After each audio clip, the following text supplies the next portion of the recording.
ॐ मूकं करोति वाचालं पङ्गुं लङ्घयते गिरिं यत्कृपातमहं वन्दे परिमानन्दमाधवम्। गुरुर्ब्रह्मा गुरुर्विष्णु गुरुर्देवो महेश्वरा गुरु साक्षात् परं ब्रह्म तस्मै श्री गुरुवे नमः। सर्वे भवन्तु सुखिनः सर्वे सन्तु निरामया सर्वे भद्राणि पश्यन्तु मा कश्चित् दुःखभाग् भवेत्। कर्पूरगौरं करुणावतारं संसारसारं भुजगेन्द्रहारं सदा वसन्तं हृदयारविन्दे भवं भवानी सहितं नमामि। ॐ शान्ति।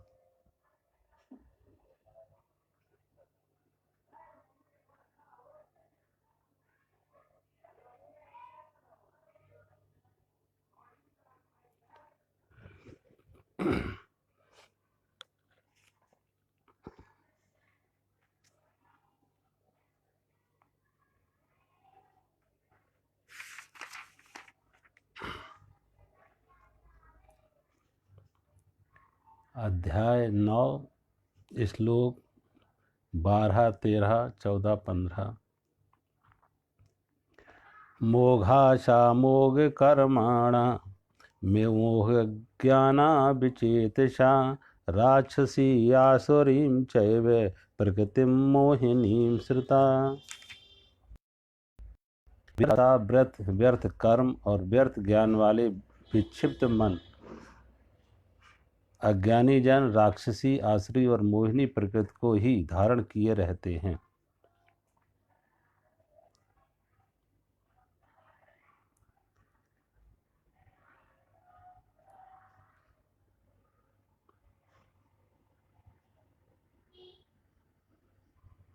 तो भगवान कह रहे थे कौन भगवान को नहीं जान पाते हैं। उसमें भगवान ने 3 शब्द देती है, मोह मोघ मोघ आशा मोघ कर्मणा मोह ज्ञान,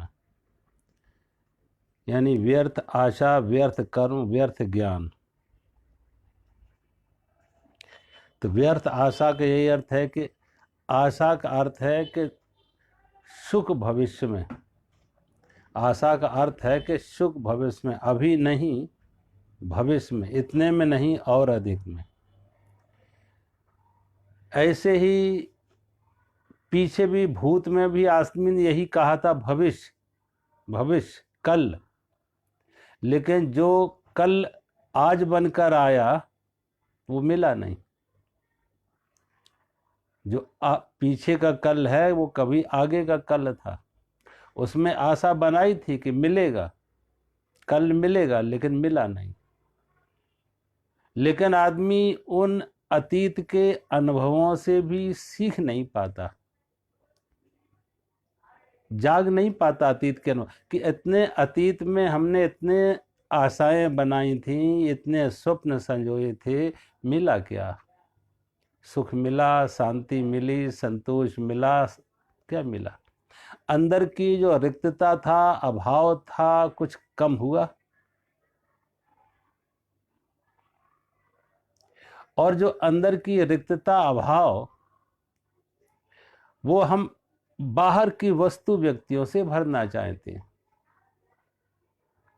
तो भगवान कहते आगे से आगे वो अतीत के अनुभवों से नहीं सीखा, फिर आगे के स्वप्न बना रहा, कल भविष्य में, आगे और अधिक में। तो भगवान कहते ऐसा व्यक्ति सारे जीवन उन आशाओं में दौड़ता रहता है, मिलता कहीं कुछ नहीं है, पाता कहीं कुछ नहीं है, और दौड़ उसकी जारी रहती है। तो उसकी जो आशाएं हैं आगे से आगे उसको धक्का दे रही हैं, और आगे और आगे, इतने में नहीं और आगे और आगे। और अंत में आगे आगे होते होते निराशा हाथ में आती है, हताशा हाथ में आती है, मौत हाथ में आती है, कोई उपलब्धि नहीं हो पाती। क्योंकि जो उसने उपलब्धि खोज रहा था वो बाहर खोज रहा था और उपलब्धि वो अंदर है। वस्तु कहीं खोई है और अन्यत्र खोज रहे तो कितना चाहो खोजो बाहर नहीं मिलेगी। लोग कहते हैं ना, रबिया का सिक्का गिर गया तो रबिया खोज रही है सड़क पर। रास्ते जाते लोगों ने देखा रबिया बहुत देर से खोज रही है, लगता कुछ इसका गिर गया है और ये रबिया बूढ़ी है, ठीक से दिखता नहीं, तो लोग उसकी मदद पर आए कि रबिया मैं तेरी मदद करूं, क्या खो गया है? तो रबिया ने कहा मेरा सिक्का खो गया है। एक सिक्का गिर गया, लोग उसकी मदद करने लगे, घंटे 2 घंटे खोजा ना मिला। तो किसी ने पूछा रबिया कुछ याद है गिरा कहाँ है? रबिया से पूछा रबिया कुछ याद है गिरा कहाँ है? जब पूछा याद है कुछ गिरा कहाँ, तो रबिया ने कहा हाँ याद है, सिक्का तो गिरा कमरे में। कहा रबिया अगर सिक्का कमरे में गिरा तो सड़क पर क्यों खोज रही हो? सड़क पर क्यों खोज रही है? रबिया ने कहा कमरे में अंधेरा है, कमरे में अंधेरा कैसे खोजूं? तो सड़क पर खोज रही हूँ, क्यों यहाँ रोशनी है, प्रकाश है, खोजने की सुविधा है यहाँ। अब अंधेरे में कैसे खोजेंगे? तो बाहर खोजने की सुविधा है, प्रकाश है। लोग हंसने लगे, लोग कहने लगे रबिया तू तो पागल है, तूने वस्तु खोई कहीं है और खोज कहीं और रही। खोई कमरे में, खोज सड़क पर रही, अब कितना समय लगा लो, कितनी भी शक्ति लगा लो, वस्तु कहीं खोजी खोई है और अन्यत्र खोज रहे हो तो वो मिलने वाली नहीं है, वो मिलने वाली नहीं, कितना भी समय लगा लो, खोज जारी रहती है, मिलता नहीं, मिला किसी को नहीं। रविया ने कहा अगर मैं पागल हूं तो तुम कौन से समझदार? तुमने कभी अपने बारे में सोचा? तुमने अपना सुख, तुमने अपनी शांति, तुमने अपना आनंद, तुमने अपना परमात्मा खोया कहाँ है और खोज कहाँ रहे? तुम अंदर से अशांत हुए, रुग्ण हुए, तनावग्रस्त हुए, दुखी हुए, बेचैन हुए, खोज तुम्हारी भी बाहर बाहर है। खोई है अंदर, खोज बाहर रहे हो।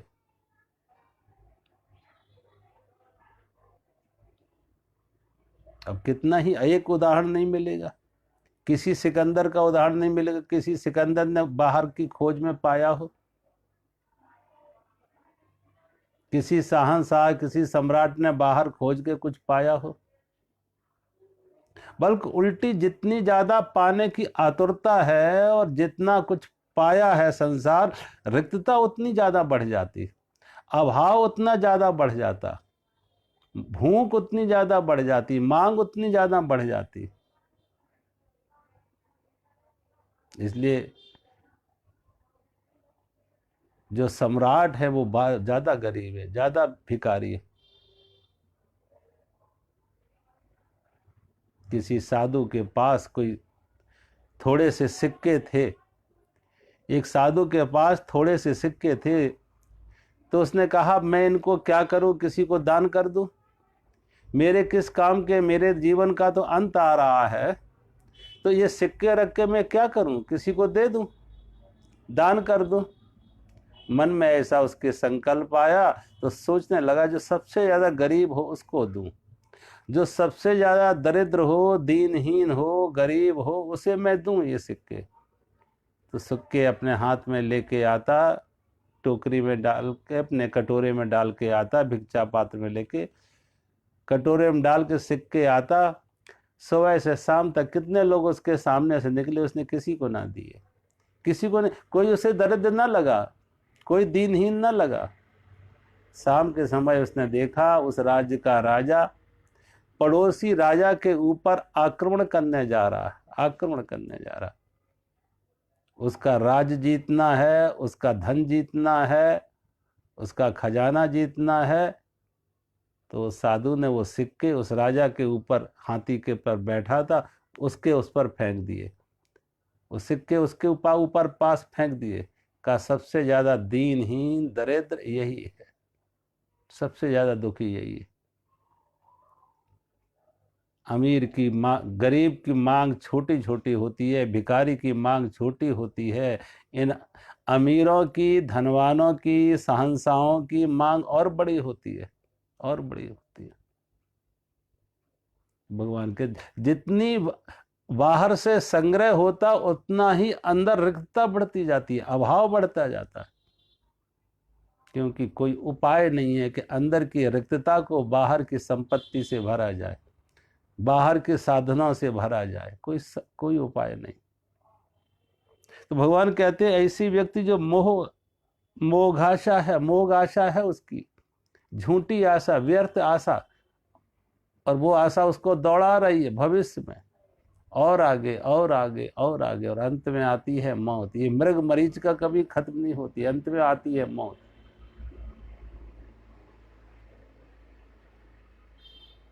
भगवान कहते हैं मोह कर्मणा, मोघा कर्मणा, मोह कर्मणा व्यर्थ कर्म। कर्म कर रहा व्यक्ति, लेकिन उन कर्मों की कोई निष्पत्ति नहीं है, कोई उपलब्धि नहीं है, कर्म कर रहा।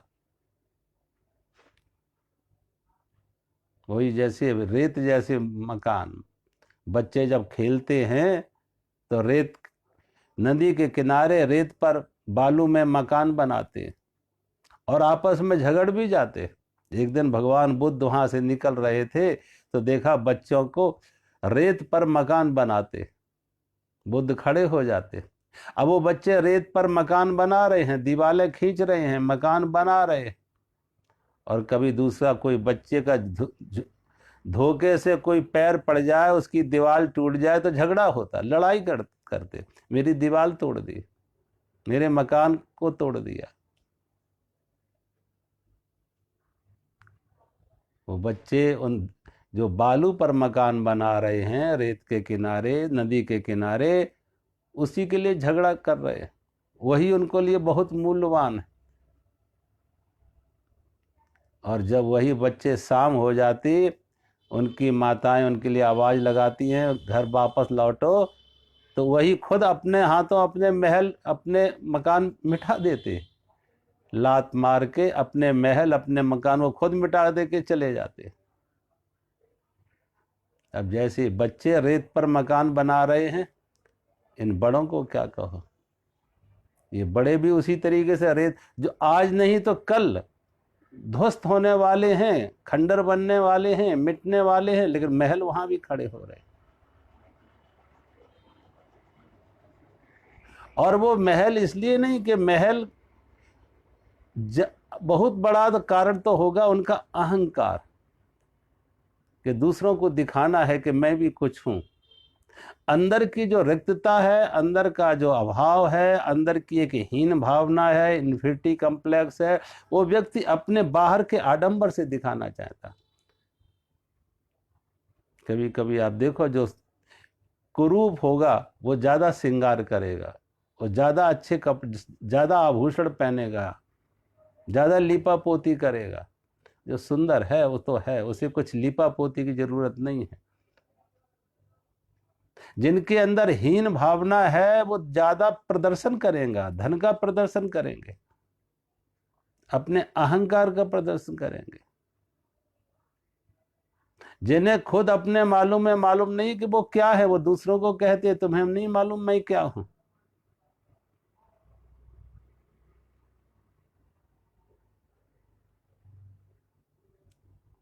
एक कोई व्यक्ति कहते हैं, एयरपोर्ट पर जा रहा था कहीं बाहर, तो लाइन में लोग खड़े हुए थे, क्यू में खड़े हुए थे टिकट के लिए। एक व्यक्ति बिना लाइन के, बिना क्यू के आगे जाके खड़ा हो जाता, और जो टिकट इशू कर रहा था उसको जाके कहता तुम्हें मालूम है मैं कौन हूं। काफी देर वो खड़ा रहा, टिकट देने वाले ने, काउंटर पे जो बैठा था उसने उसकी तरफ ध्यान नहीं दिया, वो खड़ा रहा, जो लाइन में आ रहे उनको दे रहा, जो लाइन में आ रहा उनको दे रहा, जो लाइन से बाहर खड़ा उसको उसने ध्यान ही नहीं दिया। तो व्यक्ति गुस्से में बोला कि तुम्हें नहीं मालूम है मैं कौन हूं, तुम्हें मालूम है मैं कौन हूं। उस काउंटर पे बैठे व्यक्ति ने कहा मुझे नहीं मालूम तुम कौन हो, कि लेकिन तुम्हें खुद मालूम है तुम कौन हो, तुम्हें खुद मालूम है तुम कौन हो। जिस व्यक्ति को खुद मालूम नहीं है वो कौन है, स्वयं का जिसे परिचय नहीं है, स्वयं की कोई पहचान नहीं है, स्वयं का कोई ज्ञान नहीं है, वो दूसरों को मैं कुछ हूं ये दिखाना चाहता, मैं कुछ हूं ये बताना चाहता, दूसरों को परिचय कराना चाहता, जैसे अपना परिचय खुद नहीं है व्यक्ति की। यही भगवान कहते हैं ऐसा व्यक्ति मोह कर्मणा है, व्यर्थ कर्मों में पड़ा हुआ है। एक बार कहते भगवान बुद्ध को किसी ने गाली दी, लेकिन भगवान बुद्ध को जब किसी ने गाली दी तो उन्होंने कोई प्रत्युत्तर नहीं दिया, कोई जवाब ना दिया। उस व्यक्ति ने कहा मैंने आपको गाली दी, आपने कोई उत्तर नहीं दिया। भगवान बुद्ध ने कहा मेरे पास बहुत लोग आते हैं और कुछ ना कुछ भेंट लेके आते, उपहार लेके आते, अगर उनकी भेंट मेरे कुछ काम की हुई तो मैं स्वीकार करते हैं, अगर भेंट स्वीकार मेरे काम की ना हुई तो मैं वापस लौटा देते, तो मैं उसे अस्वीकार कर देते, लेते ही नहीं। और जब मैं नहीं लेते तो वो उसी के साथ वापस जाती है जो देने आया था। ऐसे ही तुम ऐसे मित्र हो कि मुझे जो देने आए वो मैंने स्वीकार ही नहीं किया, और जब मैंने स्वीकार ही नहीं किया तो वापस तुम्हारे पास ही लौटेगी। हाँ, मैं क्रोध क्यों करूं? और भूल तुम कर रहे हो, दंड मैं अपने को दूं? भूल तुम कर रहे हो गालियां निकाल के, और दंड मैं अपने को दूं क्रोध करके? मैं क्रोध करके दंड अपने को दूं?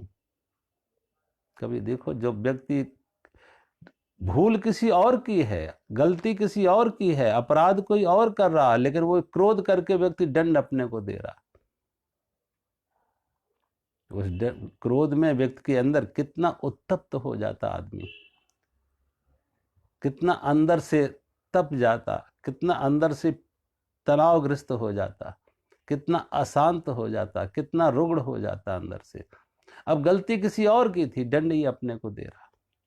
तो भगवान कहते ऐसा व्यक्ति मोह कर्मणा है, झूठे कर्मों में जी रहा, व्यर्थ कर्मों में जी रहा है, और जिस कर्म को कर रहा है इससे सुख मिलेगा, इससे शांति मिलेगी, इससे संतोष मिलेगा, वो कुछ मिलना नहीं, वो कुछ मिलना नहीं। वो बालू को पेर के तेल निकालना चाहता है, जल को मंथन कर मथने से वो घी निकालना चाहता, जल को मथने से घी नहीं मिलता, बालू में से तेल नहीं निकलता, लेकिन कोशिश कर रहा, कोशिश कर रहा, क्योंकि सभी की कोशिश वही है तो वो भी उसी कोशिश में।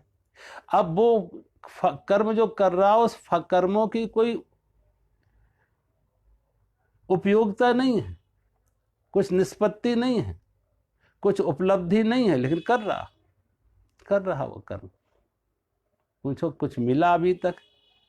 अभी तक जितना जीवन जिया, 50, 60, 70 जितना जीवन जिया है, उससे कोई उपलब्धि हुई, कुछ प्राप्ति हुई, सुख मिला, संतोष मिला, शांति मिली, कुछ जीवन में मिला, कोई आनंद आया, कोई फूल खिले, कोई संगीत जगा?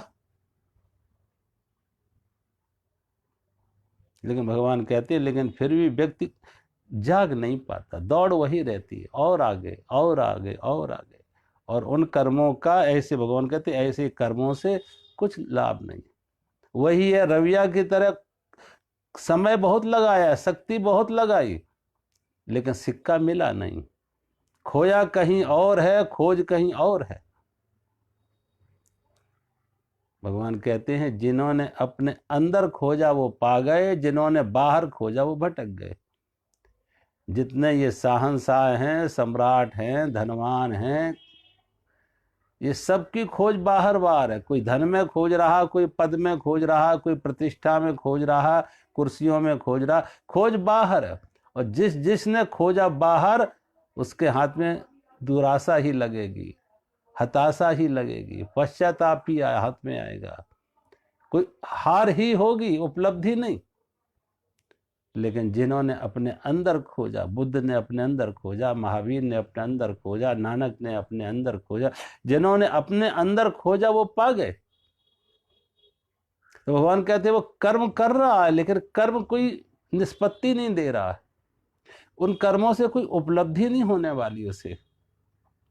तो मोह कर्मणा मोह ज्ञानम, भगवान कहते व्यर्थ के ज्ञान वाले, ऐसा ज्ञान, संसार के ज्ञान से वो परमात्मा को पाना चाहता। संसार का ज्ञान, एक है पदार्थ का ज्ञान, एक है परमात्मा का ज्ञान, एक है वस्तु व्यक्तियों का ज्ञान, एक है स्वयं का ज्ञान। अब व्यक्ति के पास वस्तु व्यक्तियों का ज्ञान बहुत है, उसने ज्योग्राफी पढ़ी है, हिस्ट्री पढ़ी है, उसने जियोलॉजी पढ़ी है, बॉटनी पढ़ी है, वनस्पति शास्त्र, अनेक अनेक वह पदार्थों का ज्ञान है, वस्तुओं का ज्ञान है, व्यक्तियों का ज्ञान है, लेकिन स्वयं का ज्ञान नहीं कि मैं स्वयं क्या हूं। आत्मज्ञान से वंचित है। तो भगवान कहते सारी दुनिया का ज्ञान आ जाए लेकिन आत्मज्ञान ना हो तो कोई उपलब्धि नहीं, जीवन का कोई अंधेरा ना मिटेगा। चाहे जितना तुम अंधेरे के ऊपर किताबें पढ़ लो, पुस्तकें लिख लो, पीएचडी कर लो, लेकिन जब तक दिया ना जलाओगे इन पुस्तकों के ज्ञान से, इन पीएचडी से अंधेरा नहीं जाएगा। अंधेरा तभी जाएगा तुमने पीएचडी की हो ना की हो, किताबें पढ़ी हो या ना पढ़ी हो, डिग्रियां उपलब्ध की हो या ना की, लेकिन दिया जला लिया तो अंधेरा गया। काशी के पंडित रोशनी के ऊपर, प्रकाश के ऊपर किताबें पढ़ते थे, पीएचडी कर रहे थे, और कबीर ने अपना दिया जलाया था। कबीर ने उसी काशी में अपना दिया जलाया। कबीर का अंदर का तिमिर मिटा, अंदर का अंधकार मिटा, और ये बाहर किताबें पढ़ते रहे, अंधेरे में ही उलझते रहे। भगवान कहते हैं वो जो ज्ञान है, वो ज्ञान का संबंध बाहर की वस्तु व्यक्ति से नहीं, वो अंदर की चित्त दशा है, अंदर की खोज है। और भगवान कहते हैं जो बाहर खोज रहे वो भटक गए, जिन्होंने अपने अंदर खोजा वो पा गए।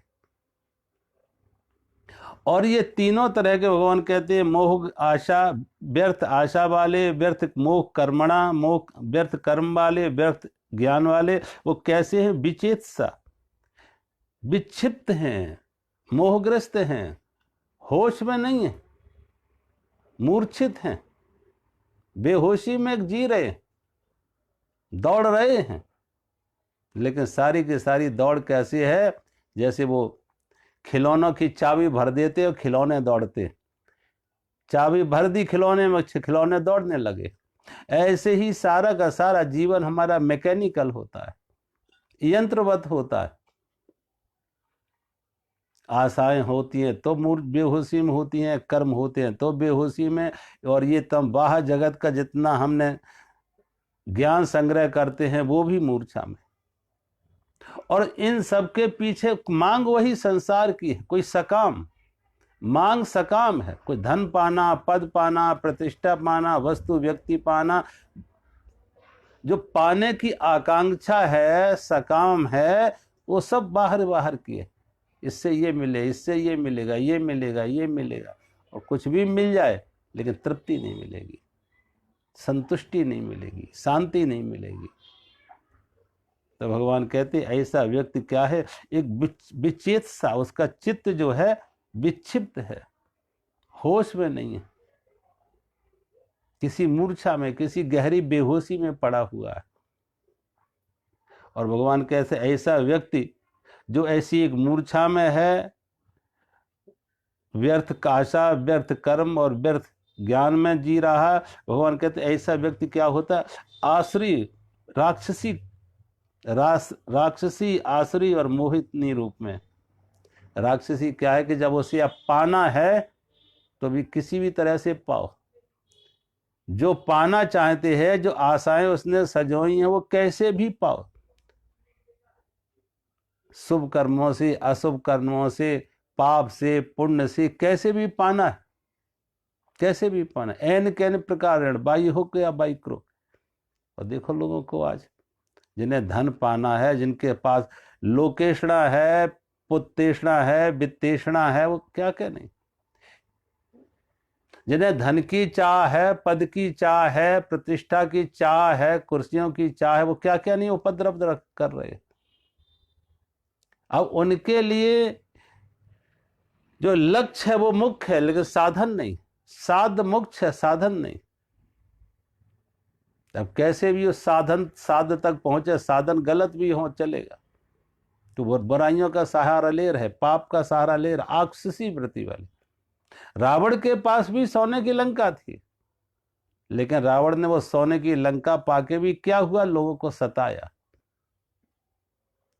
रावण के पास, रावण ने तपस्या की, ब्रह्मा प्रसन्न हुए, वरदान भी मिला, लेकिन रावण ने उस वरदान का क्या दुरुपयोग किया, और सताने में, शक्ति का संग्रह किया दूसरों को सताने में। धन था, ज्ञान था, लेकिन रावण का ज्ञान, रावण का धन कैसा था, रावण का पुरुषार्थ कैसा था, मोह आशा, मोह कर्मणा, मोह ज्ञान। रावण के पास ज्ञान में कोई कमी नहीं थी, इसलिए रावण को कहते हैं वो 10 शीश, 10 सिर का अर्थ है 10 कंठ, 10 आनन का अर्थ है 4 वेद और 6 शास्त्र उससे कंठाग्र थे, स्मरण थे। 4 वेद 6 शास्त्र का पंडित था, पांडित्य खूब था उसके पास। रावण के पास पांडित्य में कोई कमी नहीं थी, कर्म में कोई कमी नहीं थी, लेकिन परिणाम क्या निकला, आसुरी उसकी वृत्ति थी।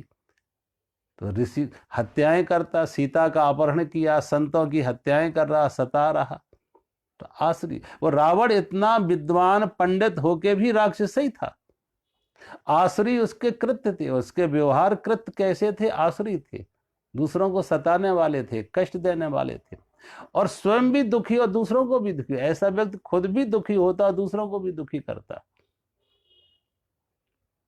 लेकिन भगवान कहते हैं उसके ऊपर कुछ ऐसा मूर्छा होती, ऐसा मोह होती, ऐसी आसक्ति होती है वस्तुओं व्यक्तियों की कि वो जाग नहीं पाता, उस मोह से मुक्त नहीं हो पाता, जाग नहीं पाता। वस्तुओं व्यक्तियों का, जो वस्तुओं का आकर्षण, व्यक्तियों का आकर्षण, पद प्रतिष्ठा का आकर्षण, उससे वो मुक्त नहीं हो पाता, उस आसक्ति से मुक्त नहीं हो पाता, जीवन भर उसका जीवन इसी तरह से दुखी रहता। अगले श्लोक में भगवान कह रहे हैं, महात्मना तो माम पार्थ देवीं प्रकृतिम आश्रिता भजन्ति अनन्य मनसः ज्ञात्वा भूतादिम अव्ययम। भगवान कहते हैं, परंतु हे कुंती पुत्र, देवी प्रकृति के आश्रित महात्मा जन मुझको सब भूतों का सनातन कारण और नाश रहित अक्षर स्वरूप जानकर अनन्य मन से युक्त होकर निरंतर भजते हैं। अब भगवान कहते हैं जो ज्ञानी हैं, महात्मा हैं, वो महात्मा भगवान को पाल देते हैं, निरंतर भजते हैं। उन तो उनमें क्या है, दैवी प्रकृति है। भगवान कहते हैं दैवी प्रकृति है। देखो, परमात्मा को हमने कहा सत, परमात्मा है सत, तो जहां जहां परमात्मा है और परमात्मा को पाने के लिए सत चाहिए। इसलिए वो देवी शक्ति, देवी प्रवृत्ति कौन है, देवी प्रवृत्ति भगवान कहते हैं देवी प्रकृति है सद व्यवहार, सद आचरण, सत्य वचन। अब जो सद व्यवहार है, सत्य आचरण है, सद कर्म है, सत स्वभाव है, भगवान कहते वो परमात्मा से जोड़ने वाला, वो परमात्मा से जोड़ने वाला। जहां जहां जिस कर्म के साथ सत लगाया, सत का अर्थ है परमात्मा, और परमात्मा की प्रकृति है, ये परम दैवी प्रकृति है।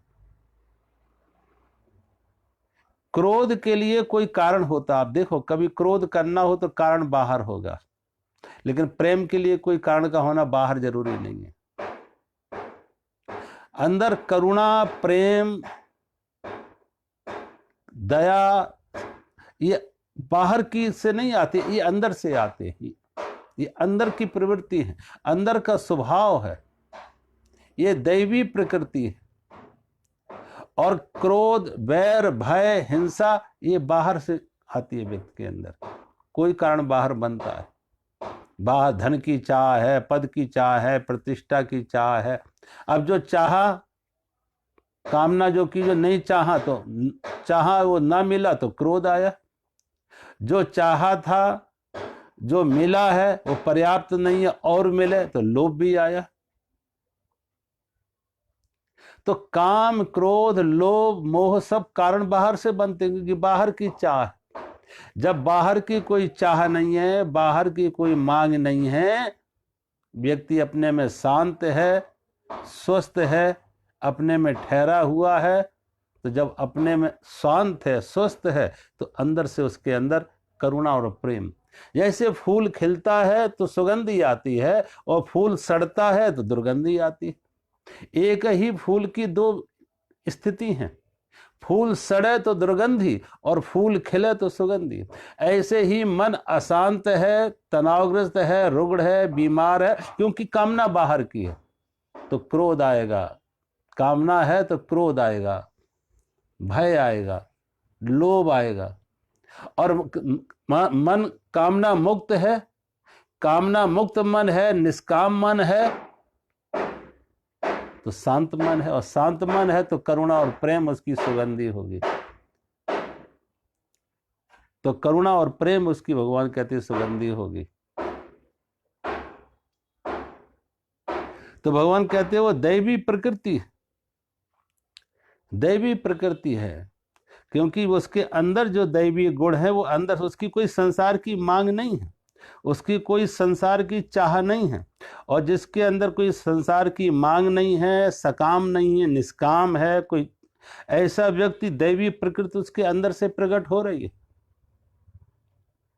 दैवीय गुण उसके अंदर से, सद्व्यवहार आ रहा है, सदकर्म आ रहा है, सदाचार आ रहा है, सत्यव्रत आ रहा है। तो भगवान कहते ऐसा व्यक्ति वो महात्मा है। भगवान कह रहे वो ही महात्मा है। और जो महात्मा है वो क्या है? सब भूतों का सनातन कारण, नाश रहित परमात्मा को वो सब भूतों का सनातन कारण, परमात्मा सभी भूतों का कारण है। अब सागर में लहरें कितनी हों, लेकिन सब लहरों का कारण सागर है। कितनी ही लहरें हों, लहरों का कारण क्या है? सागर। आभूषण कितने ही हों, उन आभूषणों का कारण क्या है? सोना। ऐसे ही भगवान कहते हैं भूत अनेक हैं, प्राणी मात्र अनेक हैं, जीव अनेक हैं, लेकिन सभी भूतों का कारण क्या है? परमात्मा। वो परमात्मा सबका कारण है। तो भूत प्राणियों के प्रति प्रेम यानी परमात्मा के प्रति प्रेम, परमात्मा के साथ प्रेम। और वो परमात्मा के सब साथ प्रेम, भगवान कहते हैं वो ना, और परमात्मा कैसा है? नाश रहित है, अव्यय, अक्षर है, अव्यय है। परमात्मा में कोई कमी नहीं आती है। ये नहीं कह सकते परमात्मा, देखो मिट्टी से घड़ा बनाओगे, मिट्टी से बर्तन बनाओगे तो मिट्टी कम हो जाएगी। अगर मिट्टी से घड़ा बनाए तो मिट्टी घड़े में लग गई तो मिट्टी कम हो गई। लेकिन परमात्मा से संसार बना तो परमात्मा में कोई कमी नहीं आई। परमात्मा अक्षर ही रहा, अव्यय ही रहा। सारी सृष्टि परमात्मा से बनी है, और सारी सृष्टि में भी परमात्मा ही है। सागर से इतनी लहरें बनती हैं तो सागर में कोई कमी नहीं आती, सागर में कोई कमी नहीं आती। और सागर में जितनी भी लहरें बनी, सब लहर में सागर ही है, सभी लहर में सागर ही है। तो परमात्मा कैसा? अव्यय है, वो नाश रहे, तो उसमें कोई क्षर नहीं है। परमात्मा अक्षर है, अव्यय है। और जो परमात्मा को अक्षर मानते हैं, सभी भूतों का कारण मानते हैं, भगवान कहते हैं वो अनन्य मन से युक्त होकर निरंतर भजते हैं। अनन्य मन, एकमात्र परमात्मा को ही, एकमात्र उनका जीवन में एक ही खोज है, परमात्मा की खोज। एक ही मांग है, परमात्मा की मांग। जो परमात्मा के और कोई नहीं, उन्हें धन की मांग नहीं, उन्हें पद की मांग नहीं, उन्हें प्रतिष्ठा की, किसी संसार की वस्तु व्यक्ति की कोई मांग है ही नहीं। और अनन्य भाव, अनन्य भक्ति तभी आती है जब संसार की मांगों से मुक्त हो जाते। संसार की सब तरह की मांगों से मुक्त हो जाते हैं, निष्काम हो जाते हैं, अनासक्त हो जाते हैं, उदासीन हो जाते हैं, तो भगवान कहते हैं फिर वो परमात्मा से, उसके साथ एक अन्य की, अब एक ही परमात्मा की खोज है, एक परमात्मा की प्यास है। उसे किसी देवी देवता से कुछ नहीं लेना, किसी वस्तु व्यक्ति से नहीं लेना। एक अनन्य भाव से, सिर्फ अनन्य मन से युक्त होकर निरंतर भजते हैं। और भजने का अर्थ है नाम लेना नहीं, भक्त भजने का अर्थ है सर्वत्र परमात्मा को ही देख रहे, हर नाम रूप में उन्हें परमात्मा को ही दिख रहा है। जितने भी प्राणी मात्र प्राणी जगत है सब परमात्मा के रूप है, सब सबके प्रति उनके मन में करुणा है, प्रेम है, भाव है, भक्ति है, किसी के प्रति द्वेष नहीं, वैर नहीं, भय नहीं, हिंसा नहीं। तो भगवान कहते हैं ऐसा व्यक्ति वो महात्मा है और निरंतर परमात्मा को भजता है। अगले श्लोक में भगवान कहते हैं सततम कीर्तयन्ता माम यतन्ता च दृढ़व्रता नमस्यन्ता च माम भक्त्या नित्ययुक्ता उपासते। भगवान कहते हैं और वे दृढ़ निश्चय वाले भक्त निरंतर मेरे नाम और गुणों का कीर्तन करते हुए तथा मेरी प्राप्ति के लिए यत्न करते हुए और मुझको बार बार प्रणाम करते हुए सदा मेरे ध्यान में युक्त होकर अनन्य प्रेम से मेरी उपासना करते हैं। भगवान कहते हैं वो कौन है? दृढ़ निश्चय वाले भक्त जन, दृढ़ निश्चय, दृढ़ व्रता, सततम निरंतर, और कीर्तन मन मेरे नाम और गुणों का कीर्तन करते हैं। तो दृढ़ व्रता भगवान दृढ़ व्रत वाले हों, दृढ़ इच्छा शक्ति वाले हों कि संसार में प्रलोभन बहुत आएंगे, आकर्षण बहुत आएंगे, कहीं भय कहीं प्रलोभन, लेकिन जो किसी भय और प्रलोभन में ना आए। कभी कभी आप देखें इस मार्ग पे कितने तरह के भय और प्रलोभन आएंगे।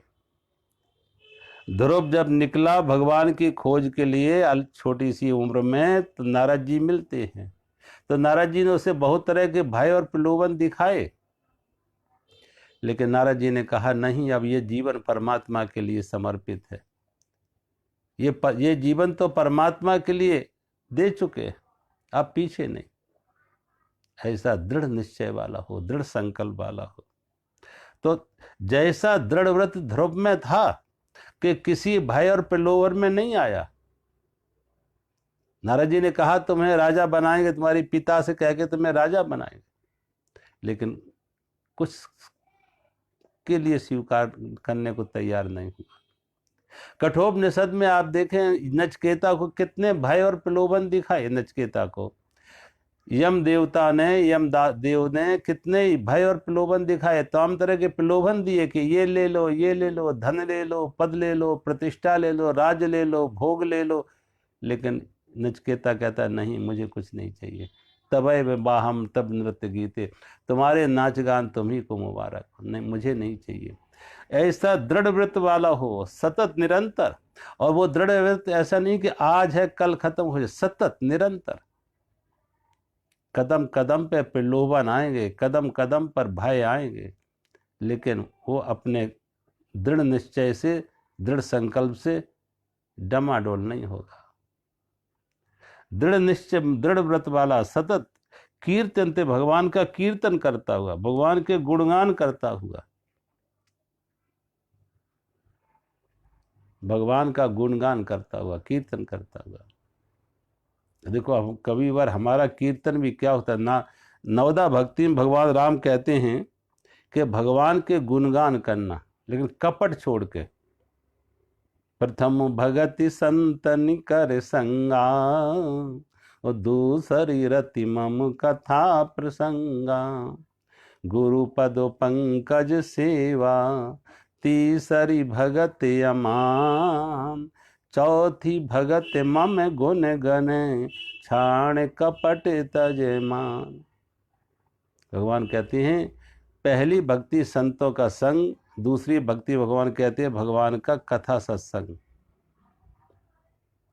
दूसरी रति मम कथा प्रसंग, भगवान की कथा, और तीसरा गुरु की सेवा, चौथी भगवान कहते हैं भगवान का कीर्तन करो, लेकिन मान छोड़ के, मान छोड़ के, चाह छोड़ के, कामना छोड़ के। आजकल तो हम मालाएं फेरते हैं, तो मालाएं याद करते कितनी माला हमने फेरी, पूरा हिसाब रखते हैं कि इतनी माला हमने फेरी। और वो माला के पीछे कोई ना कोई कामना है, कोई ना कोई मांग है, कोई ना कोई चाह है। ये माला किस लिए है? कुछ संसार की वस्तु, व्यक्ति, पदार्थ, धन, कोई ना कोई मांग को लेके। कोई किसी राजा के पास जाता और राजा की स्तुति गीत गाता, राजा की स्तुति गान करता, राजा के दरबार में जाके इस राजा की प्रशंसा में एक स्तुति गान किया। राजा, आपकी प्रतिभा, आपकी आभा, आपका प्रकाश तो सूर्य चांद से भी ज्यादा है। आपके स्वभाव की गंभीरता तो सागर से भी गहरी है। आपके जीवन की उज्जवल कीर्ति, आपका चरित्र तो हिमालय से भी ऊंचा है। ऐसी बड़ी बड़ी उपमाएं देके राजा की खूब उसने प्रशंसा की। जब राजा की प्रशंसा की उस स्तुति गीत से, तो राजा ने खुश होकर कहा कि मैं खुश हूं तुम्हारे इस स्तुति गीत से, और मैं खुश होकर तुम्हें 1,00,000 स्वर्ण मुद्राएं दे रहा हूं। 1,00,000 स्वर्ण मुद्राएं पुरस्कार, भेंट, और कल ले जाना। वो दूसरे दिन राजा के पास पहुंचा। राजा के पास पहुंचा, उसको लगा राजा मुझे देख के याद कर लेंगे कि मैंने 1,00,000 स्वर्ण मुद्राओं की बात की। राजा के पास पहुंचा, राजा ने उसको पहचान लिया। पूछा किस लिए आए? उसने कहा कि आपने 1,00,000 स्वर्ण मुद्राएं देने की कल बात कही थी। राजा ने कहा, जैसे तुमने मुझे शब्दों से खुश किया था, ऐसी मैंने तुमको शब्दों से खुश किया। जैसे तुमने मुझे शब्दों से खुश किया था स्तुति गीत गा के, ऐसे ही मैंने भी तुम्हें शब्दों से खुश किया। लेना देना किस काम का, किस बात? तो जब हम भगवान को शब्दों से खुश करते हैं, लगता है कि पर भगवान भी जैसे कोई राजनेता हो कि खुशामद चाहिए, उसे फ्लैटरिंग चाहिए, चापलूसी चाहिए। आज राजनेताओं को देखो, अगर अपने आगे पीछे वो ऐसी चापलूसी करने वाले लोग इकट्ठे करते हैं जो उनकी झूठी हाँ में हाँ मिलाएं। तो भगवान कोई ऐसी झूठी चापलूसी नहीं चाहता है कि उसको तुम कीर्तन करके तुम कहो तुम बड़े दयालु हो, बड़े कृपालु हो, दीन बंधु हो, दया सिंधु हो, करुणा निधान हो। ये सारी बातें कह के और लिस्ट सामने रख देते कि अब ये पूरी कर दो, ये दे दो। करुणा निधान हो तो करुणा कर लो, दीन बंधु हो तो मुझसे ज़्यादा दीन कौन है, मुझ पर भी कृपा कर दो, तो हमारी लिस्ट पूरी कर दो। तो भगवान कहते ये कीर्तन नहीं है, ये तुम्हारा जाप नहीं है, ये भजन नहीं है। इसके पीछे तो कामना है, मांग है, तो इन्वेस्टमेंट है, ये तो व्यापार है कि हमें भगवान से सेवा चाहिए। तो भगवान की हम भगवान को कुछ दे रहे हैं, उसकी खुशामद करके, चापलूसी करके, उसकी स्तुति करके, तो भगवान से बदले में हम कुछ मांग रहे हैं, गिव एंड टेक। हमने तुम्हारी खुशामद की, तुम बदले में हमें संसार दे दो, व्यक्ति वस्तु धन दे दो। तो भगवान कहते ये कीर्तन नहीं है। कीर्तन जो है, और कीर्तन के लिए कोई अलग से यत्न नहीं करना है। यत्न होगा वो सहज होगा, एक सहज अंदर से। इसमें उपासना शब्द है। भगवान के जो मेरी उपासना करते हैं, उपासना का अनन्य प्रेम से मेरी उपासना करते। उपासना शब्द का अर्थ है उपासन। उपासन का अर्थ है परमात्मा के निकट बैठना, परमात्मा के निकट होना, उपासन। अब उपासन का अर्थ है कि परमात्मा की स्मृति सदा बनी रहे, जीवन के हर क्रियाकलाप में, व्यवहार में उसकी स्मृति बनी रहे। उसी को नानक कहते हैं अजपा जाप, अजपा जाप। उसी को कबीर ने कहा है सुरति, एक अजपा जाप, एक कांस्टेंट रिमेम्बरिंग। फूल खिले, खिला फूल देखा तो फूल नहीं खिल रहा, ये परमात्मा खिल रहा। सूरज नहीं निकल रहा, परमात्मा निकल रहा। ये पक्षियों का चहचहाट, ये परमात्मा का संगीत है। सारी सृष्टि में हर नाम रूप में परमात्मा को देखे। और अपने जीवन के क्रियाकलाप में भोजन कर रहे तो भोजन नहीं कर रहे, परमात्मा का प्रसाद है। कबीर कहते थे चलन फिरन को सेवा करजूं पूज समझूं, चलन फिरन को सेवा समझूं, खान पान को पूजा, और जब सोबू तब करो दंडवत पूजूं, और न देवा ऊधों सहज समाधि बली। कबीर कहते हैं सहज समाधि। और सहज समाधि क्या है कि जब चलते फिरते हैं तो चलते फिरते नहीं है, भगवान की सेवा हो रही है। इन पैरों से परमात्मा की सेवा हो रही, परमात्मा ही चला रहा है। हाथों से जो हो रहा है व्यवहार, क्रियाकलाप, कर्म, वो सब परमात्मा की पूजा है। हम भोजन कर रहे तो परमात्मा का प्रसाद है। कबीर कपड़ा बुनते तो कहते परमात्मा के लिए कपड़ा बुन रहे हो, परमात्मा ही कपड़ा बुन रहा, परमात्मा ही बुन रहा, परमात्मा के लिए ही बुन रहा। कबीर ने जीवन की हर क्रियाकलाप को परमात्मा से जोड़ दिया, हर क्रियाकलाप को परमात्मा से जोड़ दिया, हर व्यवहार को परमात्मा से जोड़ दिया। तो भगवान कहते हैं ये है उपासना। ये परमात्मा कितना निकट हो गया कि परमात्मा से भिन्न कुछ है ही नहीं, परमात्मा के से भिन्न कुछ है नहीं, और परमात्मा से नित्य युक्त हो गया, जुड़ गया, सदा परमात्मा से जुड़ गया। जो परमात्मा से सदा नित्य युक्त हो गया, जुड़ गया, वो परमात्मा से भिन्न कैसे होगा। व्यक्ति जुड़ा हुआ, देखो जुड़ा हुआ हर व्यक्ति, हर लहर सागर से जुड़ी हुई है कि लहर को होश आ जाए, समझ आ जाए, स्मृति आ जाए कि मैं सागर से जुड़ी हूं, अंदर झांक ले कि अंदर से मैं परमात्मा सागर से जुड़ी हुई। जब व्यक्ति अपने अंदर झांकता है और परमात्मा को ही पाता है तो फिर सोचता है सारा परमात्मा का ही तो खेल, वो नित्य युक्त हो जाता है। परमात्मा से उसकी कोई दूरी नहीं, नित्य युक्त परमात्मा के साथ है। हर क्रिया कला व्यवहार परमात्मा से हो रहा। वो तो खाली बांसुरी बन गया, एक खाली बांसुरी बना।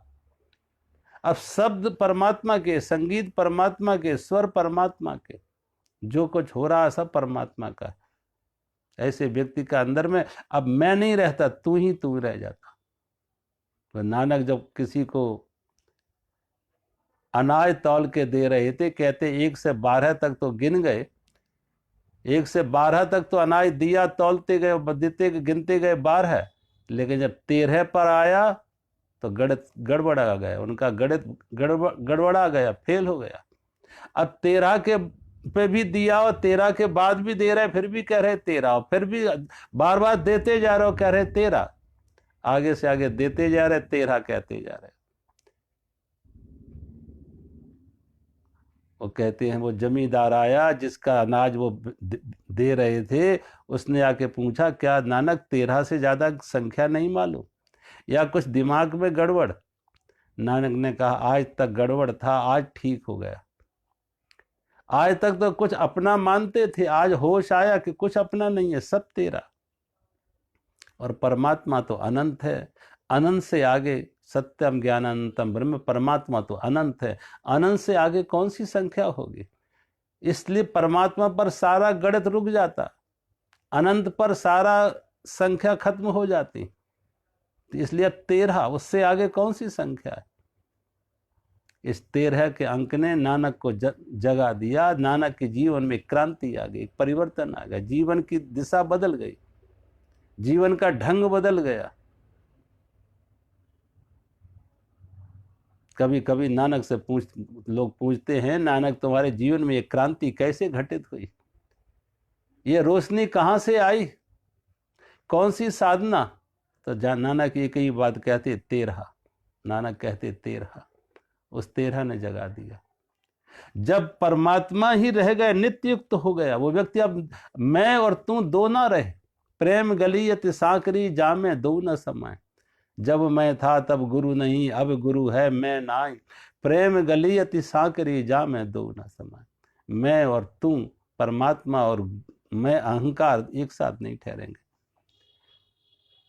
परमात्मा आया तो मैं गया, रोशनी आई तो अंधेरा गया। आत्मज्ञान परमात्मा का ज्ञान आया तो झूठा अहंकार गया, मैं गया। तो भगवान कहते ऐसा व्यक्ति नित्य युक्त है, नित्य युक्त परमात्मा से सदा जुड़ा हुआ है। अब वो बांसुरी बन गया और उसके अनन्य प्रेम से, क्योंकि उसके अंदर अब कुछ है ही नहीं, सिर्फ परमात्मा ही परमात्मा है और कुछ दूसरा रहा ही नहीं। तो भगवान कहते हैं ऐसा व्यक्ति जो परमात्मा से इतना जुड़ गया, मेरी उपासना करते हैं, भगवान कहते हैं वो अनन्य प्रेम से मेरी उपासना करते हैं। आगे के श्लोक में भगवान कहते हैं ज्ञान यज्ञेन चाप्यन्ने यजंतो माम उपासते एकत्वेन पृथक्त्वेन बहुधा विश्वतो मुखम। भगवान कहते हैं दूसरे ज्ञान योगी मुझ निर्गुण निराकार ब्रह्म का ज्ञान यज्ञ के द्वारा अभिन्न भाव से पूजन करते हुए मेरी उपासना करते हैं, और दूसरे मनुष्य बहुत प्रकार से स्थित मुझ विराट रूप परमेश्वर की पृथक भाव से उपासना करते हैं।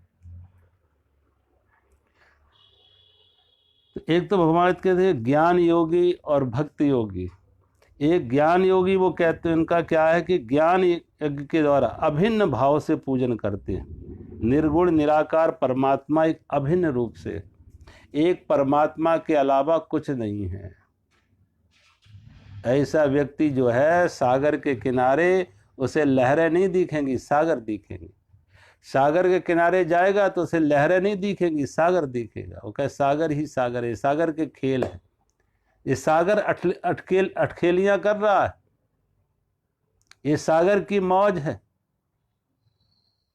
उसे सागर दिख रहा है, अनेक में एक दिख रहा है, अनेक आभूषणों में उसे एक सोना दिख रहा है, उसे अनेक में एक दिख रहा है। जैसे अनेक में एक दिखे, भगवान कहते हैं वो निर्गुण निराकार ब्रह्म को देख रहा है, वो ज्ञानी जो अनेक में एक को देखे, वो निर्गुण निराकार ब्रह्म को देख रहा, वो ज्ञानी है। और जो एक में अनेक को देखे, भगवान कहते हैं जो एक में अनेक को देखे वो भक्त है। अब तुम किसी एक लहर को भी पकड़ लो, सागर की एक लहर को भी पकड़ लो तो सागर तक पहुंच जाओगे। वो लहर तुम्हें सागर तक पहुंचा देगी, क्योंकि लहर और सागर भिन्न नहीं है, अलग नहीं है। तो भगवान कहते हैं जो ज्ञान के रास्ते हैं वो अनेक में एक को देख लेते हैं, और जो भक्ति के मार्ग से चलते हैं वो विराट रूप परमेश्वर को पृथक भाव से उपासना करते हैं, अलग अलग उपासना करते हैं। देखो उपासना की है क्या कि जहां जहां जिसकी जो स्थिति है, उपासना का अर्थ है कि परमात्मा के निकट, और परमात्मा के निकट कौन है? जो जहां है वो परमात्मा उसके निकट है, उसको कहीं और जाने की जरूरत नहीं है। कई बार ये उदाहरण देते हैं कि अगर पहाड़ी पर कोई मंदिर है तो जो व्यक्ति जहां है वहीं से चल दे, जो जहां है, और सभी रास्ते वहीं पहुंचाएंगे, सभी वहीं पहुंचाते हैं। तुम किसी भी मार्ग से चलना शुरू कर दो, सूरज की किरणें अनेक हैं, सूरज की किरणें अनेक हैं, किसी एक किरण का सहारा ले लो तो सूर्य तक पहुंच जाओगे, किसी एक किरण के साथ चलना शुरू कर दो तो सूरज तक पहुंच जाओगे, क्योंकि सूर्य एक है, किरणें अनेक है। परमात्मा एक है, मार्ग अनेक हैं। परमात्मा एक है, मंजिल एक है, मार्ग अनेक है। और किसी मार्ग से चलना शुरू कर दो, किसी नाम रूप के सहारे शुरू कर दो। नावें अनेक हैं, घाट एक है। आप नदी के किनारे जाओ, नावें बहुत हैं, लेकिन अंत में जाके सब एक ही किनारे पर पहुंचा देती है। वो किनारा एक ही, सभी नावों का किनारा एक ही, सभी नावें उसी किनारे पर ले जाएंगे। इसलिए भगवान कहते हैं कुछ लोगों के नाव कैसी भी हो, नाव बहुत है लेकिन किनारा सब अंत में एक ही है। वो एक को अनेक में देख रहे हैं, एक को अनेक में देख रहे हैं। और फिर जैसी जिसकी रुचि, हमारे यहाँ तो 33 करोड़ देवता है, जिसकी जैसी रुचि हो, जिसके जैसे संस्कार हो, जिसकी जैसी मनास्थिति हो, क्योंकि एक देवता सबको अनुकूल नहीं पड़ता, एक देवता सबके अनुकूल नहीं पड़ता। मैंने कहा ना, कोई व्यक्ति बहुत शरीर के स्तर पर जीता है तो वो पहलवानी करता है, ताकत चाहिए उसे, शक्ति चाहिए, पहलवान है तो वो हनुमान जी का उपासक हो जाएगा। कोई व्यक्ति धन का उपासक है, धन का पूजक है, धन का संग्रह करता, धन की मांग है उसकी, उसके लिए लक्ष्मी जी की कृपा होगी, उसे लक्ष्मी को पकड़ लेगा। कोई व्यक्ति ज्ञान का उपासक है, उसके लिए भगवान कहते हैं सरस्वती की उपासना कर लो। तो अनेक अनेक देवी देवता ऐसे हैं जैसे अनेक अनेक सागर की लहरें। किसी भी सागर के, किसी भी लहर के साथ जुड़ जाओ, सागर से जुड़ गए, किसी भी लहर के साथ। अब सोचो, सागर का इतना अनंत विस्तार है, इस अनंत विस्तार के सागर में अनंत अनंत लहरें हैं, अनंत अनंत लहरें हैं। तो अब तुम्हें अपना प्यास बुझाना हो, स्नान करना हो, तो कहाँ, जहां तुम्हें लहर, जो लहर तुम्हें नजदीक पड़ रही है उसी लहर का सहारा ले लो, वहीं से अपनी प्यास बुझा लो, वहीं से अपनी स्नान कर लो। सोना, एक सोने के कितने तरह के आभूषण बनने, सोचो कितने आभूषण उस सोने के बनने लगे। आकृतियां बहुत हो गई हैं, नाम रूप बहुत हो गए, लेकिन सोना सोना रहा। जो सोना 1000 साल पहले जैसे सोना होता था वही सोना आज भी है, लेकिन आकृतियां बदलती गई, नाम रूप बदलते गए। पहले सोने के आभूषण को देखो, आज के सोने के आभूषणों को देखो, सब पुराने सोने के आभूषण आउटडेटेड हो गए। पहले मुझे देखते थे लोगों को, उन्हें धनवान हम किसे कहते थे, जिसके पैरों में मोटे मोटे चांदी के कड़े होते थे, चांदी के खड़ुआ बोलते थे, चांदों के मोटे मोटे भारी खड़ुए। और एक स्त्री दूसरे स्त्री से कहती थी कि मेरे तो ये, वो कहती आधा किलो के, दूसरे कहती थी मेरे तो 1 किलो के। अब आधा किलो 1 किलो के मोटे मोटे पैर में कड़े वो पहने हुए, और जिसका ज्यादा मोटे हों, ज्यादा वजन के हों, वो अपने को बड़ा मानती थी कि मेरे कड़े ज्यादा मोटे हैं, ज्यादा वजन के हैं, मैं ज्यादा संपन्न हूं। संपन्नता की निशानी। आज वो कड़े कोई पहनता है? वो कहता है ये तो बेड़ियां हो गई। वो कड़े एक तरह से बेड़ियां हो गई आज, लेकिन किसी दिन वो श्रृंगार था, आभूषण थे। तो ये आभूषण बदलते रहते समय समय पर, लेकिन नाम रूप बदलेगा, आकृति बदलेगी, लेकिन सोना नहीं बदलता है। वो सोना हो या चांदी हो, वो नहीं बदलती है।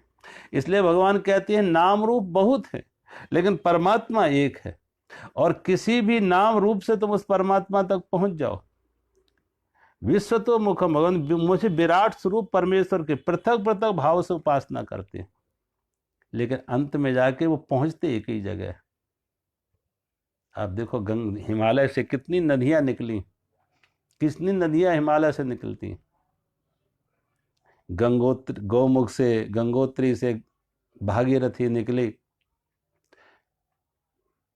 केदारनाथ से मंदाग्नि निकली, बद्रीनाथ से अलकनंदा निकली, कितनी कितनी नदियां, और भी कहीं कर्ण प्रयाग पर, सोन प्रयाग पर, विष्णु प्रयाग पर, कितनी तमाम तमाम नदियां आके मिलती हैं। लेकिन वो सारी की सारी नदियां अंत में जाके गंगा से मिली, और गंगा जाके सागर में मिल गई। गंतव्य एक है, लक्ष्य एक है, मंजिल एक है। इसलिए भगवान कहते हैं कितने ही पृथक पृथक रूप से जो जाते हैं वो उपासना करते हैं, मात्र भाव हो में हो, भाव की प्रधानता हो। तो दूसरे ज्ञानी भगवान कहते हैं निराकार ब्रह्म का ज्ञान द्वारा अभिन्न भाव से पूजन करते हुए मेरी उपासना करते हैं, और दूसरे मनुष्य बहुत प्रकार से स्थित मुझ विराट रूप परमेश्वर की पृथक भाव से उपासना करते हैं। तो किसी भाव से, पृथक एक में अनेक को देख लो या अनेक में एक को देख लो, दोनों बातें एक ही हैं। एक ज्ञानी का मार्ग है वो अनेक में एक को देख रहा है, और एक भक्त का मार्ग है वो एक में अनेक को देख रहा है। वो एक में अनेक को देख रहा है ज्ञानी जो भक्त है, और ज्ञानी जो है वो एक में अनेक में एक को देख रहा, अनेक में एक को। उसके लिए एक है मुख्य, ज्ञानी के लिए, और भक्त के लिए अनेक रूप है, पृथक पृथक रूप है। लेकिन किसी भी रूप को सहारा लेके तुम उस परमात्मा तक पहुंच सकते हो। तो आज मैं यहीं विराम करते हैं। मेरा सभी को प्रणाम। हरि ओम।